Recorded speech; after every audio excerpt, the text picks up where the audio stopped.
Hello, everyone, and welcome to Inside the Newsroom. I'm Maddie Paul.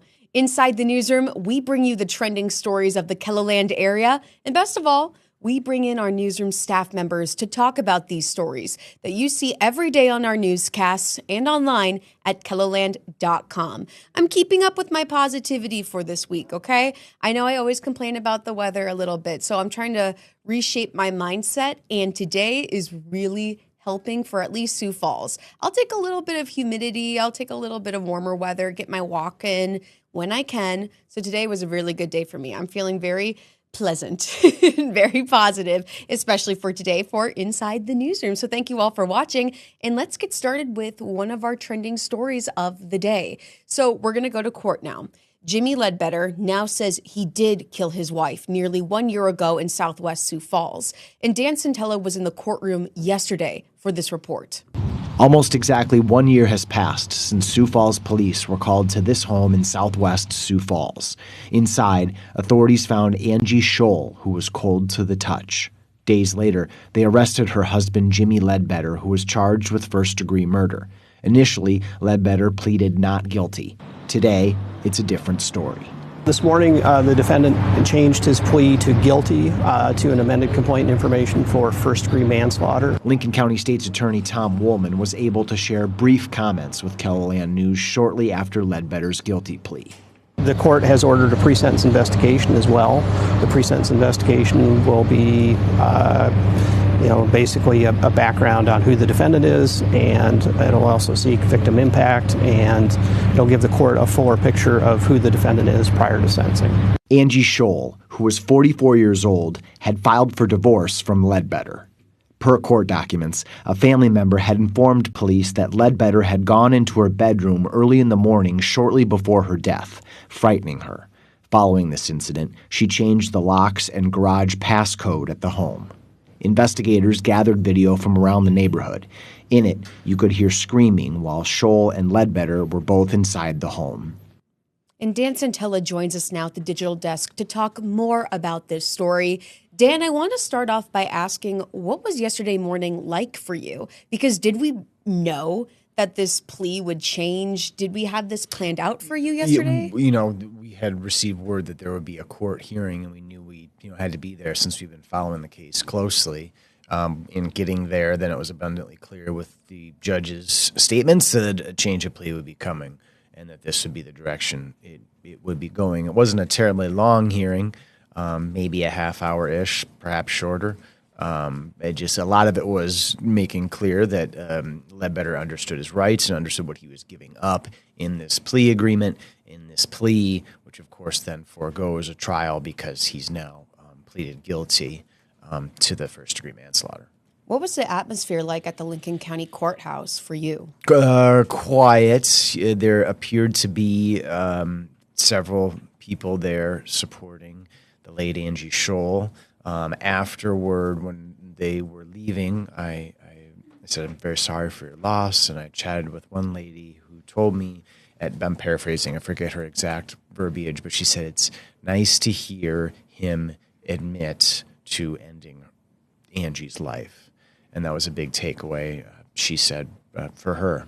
Wow. Did that influence the tone for your story? Oh, man, a little bit. I think any type of story, you want to be sensitive to the victim and the loved ones of the victim who are mourning this person. And yeah, I was thinking about that interaction I had with someone I believe to be a loved one of Angie Scholl after the hearing yesterday. So yeah, I certainly was thinking about that.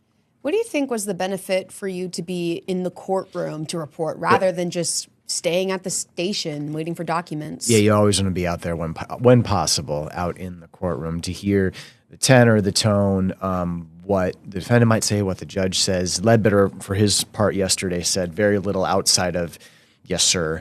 Yes, I have. No, I haven't." Just, confirming what the judge is saying to him. So he didn't have anything of note that he verbalized. Neither did either of the counselors, the lawyers on both prosecution and defense. But you definitely want to be there. Then you have the opportunity to gather an interview or two if possible, and then talk with other people there, as I did as they were leaving Lincoln County Courthouse. And did we know what the next steps are for this case? Yeah, well, there's going to be an investigation into the case in the sense of what could gathering info and summarizing it so a decision can be made about sentencing, because that's the big next hearing. It's a sentencing hearing January 6th to determine how much time Ledbetter is going to spend behind bars. With this guilty plea, he does face the possibility of life in prison. So we'll see how much he gets, but that hearing is scheduled for January 6th at the moment. And we'll continue with KELOLAND News to have those updates when they become available to us. But Dan, for this specific story, is there anything else that you would like viewers to know or take away from this piece? No, I think it's important that we follow such a criminal case from start to finish, which we did. News of the homicide, announcement of the victim, announcement of a suspect, the trial, different perspectives in that, and then finally this plea agreement and this hearing that we had yesterday, and then eventually we're going to get to the sentencing as well. As we saw in the story yesterday, we were able to utilize video from the crime scene in 2024, because of course we had that and we utilized it, because it's that whole covering the whole story of this crime. I think is important. Agreed. Thank you, Dan, for being here at the digital desk with these details. And everyone, stick around. We still have trending stories to get to today for Inside the Newsroom. And coming up next, we're looking at a story that deals with online predators targeting kids using AI. More to come on Inside the Newsroom when we come back after the break.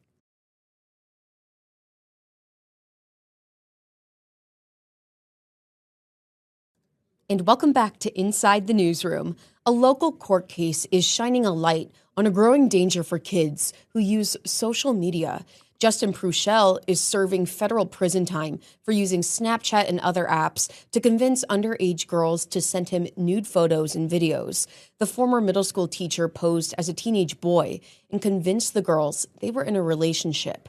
The U.S. Attorney's Office says Pruchel had nearly 50 victims, including 6 who were students at the school where he taught. According to a Sioux Falls-based nonprofit, technologically based abuse is one of the fastest growing types of crimes on kids, and artificial intelligence is only making it easier for perpetrators to pretend to be someone they're not.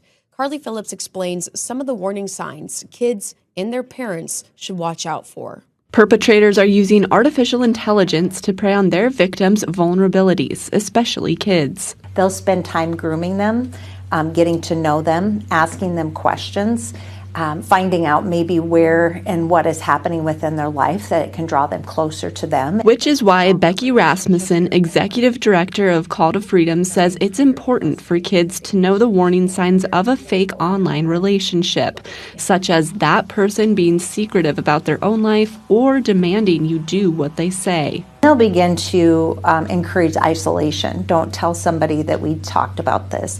Don't tell your parents or your trusted individuals that you sent these pictures, and kids will become very secretive. Parents can spot warning signs in their child's behavior, too. They will not talk about what type of interaction they're having online. They may not give you access to their phone if you ask for it because they're trying to hide this conversation. Call to Freedom says 1 in 5 kids will be approached online for either sextortion or another form of online abuse. And while many kids and parents will do all the right things to try to prevent a situation like this, these individuals that are on the other line are very good at convincing them not to have those conversations. Rasmussen says families that build a trusting relationship with each other can make all the difference. And Carly Phillips joins us now at the digital desk to talk more about this important story. Carly, how did you find this angle to this story? Because we're referencing a recent court case that's going on and looking into the bigger details of how AI conflicts with these types of relationships. So how did we find this angle, and how did Call to Freedom become a part of this story? Yeah, so originally the story kind of started out, let's just focus on how can kids recognize good and bad relationships. And so I reached out to Call to Freedom because they work with a lot of situations like that. And as we got to talking, that's when she kind of started talking about they're also using AI to kind of manipulate kids in certain ways. And so then I thought that was really interesting to kind of focus on as well. So that's kind of how both of those kind of came to be in my story. Wow, so the angle just kind of completely changed to form around what's going on now, but still focusing on what you originally wanted to get to, if I'm understanding correctly? Yeah, absolutely. I think that's the case with a lot of stories. You have to go into it kind of with an open mind. You might have one angle, but when you get there, it might, totally change or, add on to it. And when I saw this story for the first time last night, what stood out to me was just that the statistics were pretty heartbreaking. And I'm going to reference one of them. Call to Freedom said that 1 in 5 kids are approached online for sextortion or technologically based abuse. That's what really stuck out to me. And it is just heartbreaking. That's all I can think of. But what stood out to you after you created the story, and what continues to stay with you? I think a lot of those stats, actually when you are thinking about them, that's a lot of kids that are, approached or just anything terrible like that. And so I think, always seeing a story and kind of realizing how common that this happens is always a good reminder, because I think it's important that a lot of parents and kids do know what to look out for. But sometimes, these people, like Becky mentioned, they're really good at manipulating kids. And so I think it's just always important to be aware of that. And, I can imagine creating a story like this where there is a negative impact on kids is very difficult, especially for a story like this. So what do you hope viewers can learn from this story, even if the subject matter is kind of hard or challenging to really accept as reality? Yeah, I think for this story specifically, I think just knowing that, this can happen to anyone. It's not any age or gender focused. And so just knowing, if this is going on with someone or even in yourself, reach out for help and don't be ashamed to do. And is there anything else that you think our viewers should know about the story, Carly? I think we covered it pretty good. So I think so too. Thank you so much for sharing these details, and everyone stick around. We'll be right back on Inside the Newsroom after the break.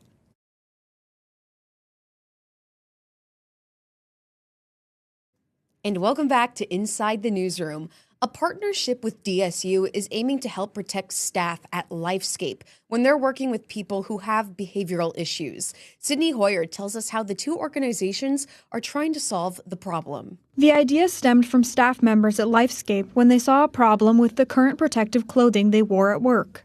Some of our staff at LifeScape came to me, and we're looking at more easily wearable, more comfortable ways of protecting staff when they're dealing with behavior issues that can involve, biting and pinching and those kinds of things. The options for protective gear were bulky, warm, and awkward. After developing a prototype, LifeScape turned to DSU for help. They've kind of taken it from there and helped us to streamline the process and get it looking more like something that can be mass-produced at a larger scale. Justin Blessinger is at the forefront of that process. He is the director of the Madison Adapt Lab, where the prototype is being made. We tried laser cutting, some rubber mat kinds of fabrics. We tried a lot of different solutions along the way before we settled on 3D printable plates. The next step was to get feedback from employees to ensure the clothing was comfortable and practical.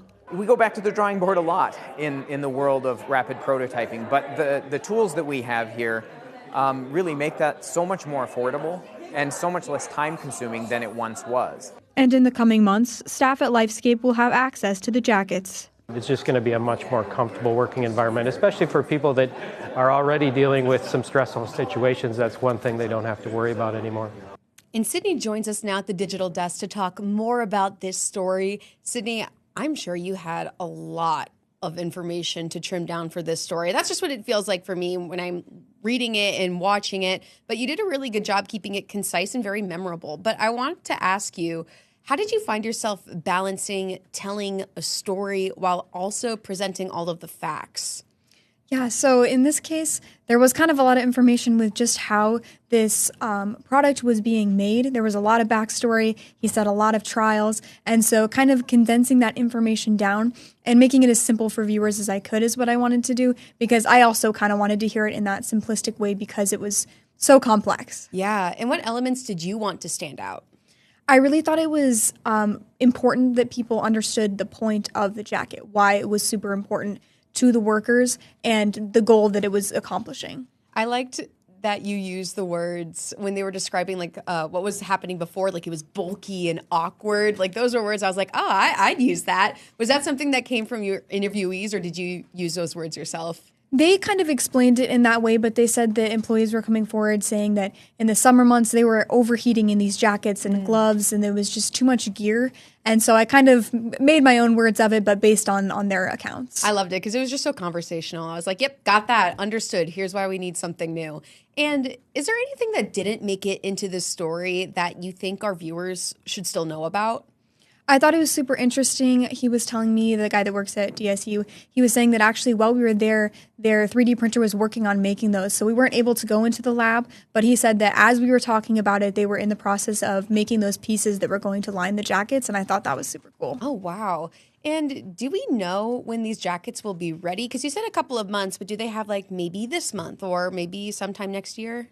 Yeah, so by either the end of November, beginning of December, they hope to have 10 jackets to them to kind of test out. And then next year, they're going to hope to get those mass produced. Nice. And then what do you want viewers to take away from this story? I think it's just super important to know that the people who are going to be utilizing these jackets, the job that they have, that, you know, they're at risk of being pinched and bitten. And that's not something that every job presents an issue of. And so kind of knowing that this jacket is really going to help those people. Is there anything else that you'd like viewers to know about this story, Sydney? I don't think so. I think we covered it. I think you covered it greatly. Thank you so much for being here with those details. And everyone, I think that's all the time that we have for Inside the Newsroom. Oh, I wish it was longer. Imagine that. I got to be careful with my words now. My managers are watching. Well, thank you so much for watching. We'll have more Inside the Newsroom tomorrow live at 1 o'clock and 3 o'clock. And if you have the KELOLAND Plus app, you can always watch on demand. So go ahead and watch yesterday's episode if you're bored. Why not? That was a fun one. But until next time, have a great day, everyone.